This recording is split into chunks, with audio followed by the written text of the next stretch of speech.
Teacher forces kids to convert to Islam in lesson. Fed up dad has brilliant response. When a 12-year-old student brought home her assignment requiring her to convert religions, her understandably outraged father wasn't about to let her participate in the indoctrinating lesson. However, instead of just sending her back empty-handed, the fed-up dad completed the assignment himself with his own brilliant answer. For over 1,400 years, Muslims have conquered whole nations by the sword, just as the Prophet Muhammad modeled until his death. Although the Prophet found incredible success through violence, declaring, "I have been made victorious with terror," powerful Western countries cannot be strong-armed into submitting to an Islamic caliphate today. However, political correctness and indoctrination are currently proving the most effective means to ensure Sharia law implementation. In over 50 Sharia countries, Muslims control the education system, using schools to indoctrinate young minds with Islamic values and laws. By positively labeling this infiltration multiculturalism, children can easily be molded to submit to Islamic law and eventually defend it through political correctness without even realizing that they're enforcing Sharia blasphemy laws. When UK resident Mark McLaughlin discovered an assignment requiring his 12-year-old stepdaughter to write a letter to family about converting to Islam, he wasn't about to allow her to complete the biased and downright discriminatory lesson. However, instead of just sending the child back to Kepir school to receive a 0 on the assignment, he decided to complete her homework himself. What ensued was an exposé on Islam's basic principles.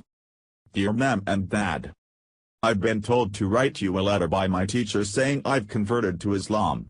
I've thought long and hard about this decision and I'm going to explain why I've chosen to convert. 1. For many years Muslim grooming gangs have been preying on the infidels' children, supplying them with drugs and alcohol, then raping them. It's happening all over the country, with the worst cases in Rotherham. They won't rap me if I'm not an infidel. 2.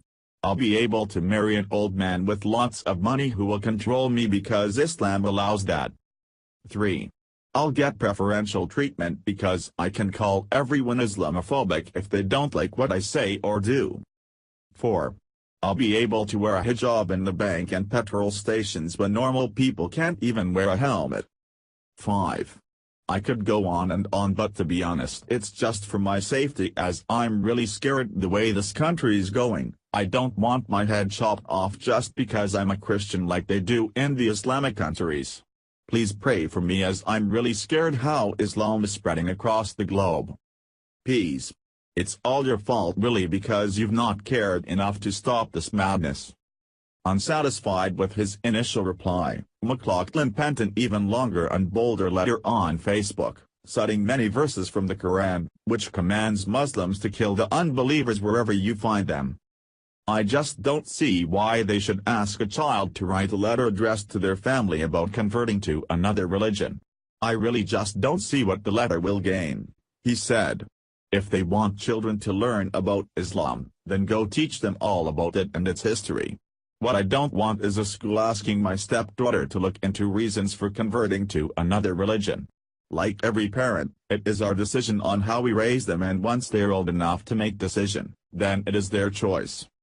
Certain commenters responded negatively to McLaughlin's letter, arguing that he shouldn't be against children learning about other religions. However, the school wasn't teaching children about Islam but rather promoting it by asking them to come up with reasons why they'd convert to Islam, as well as defending the conversion to their non-Muslim family.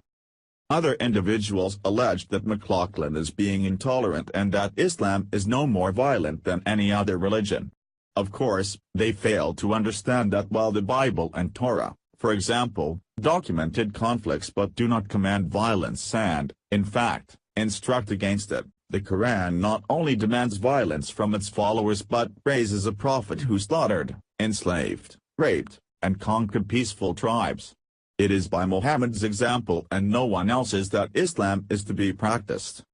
Indeed, the school will not be teaching children that Muhammad, Allah's messenger and Islam's perfect man, married a 6-year-old girl and had sex with her at age 9. They will not enlighten students to his butchery of the peaceful Jewish Banu Qurayza tribe, in which Muhammad and his child bride spectated as his men beheaded hundreds of men and boys after ambushing them.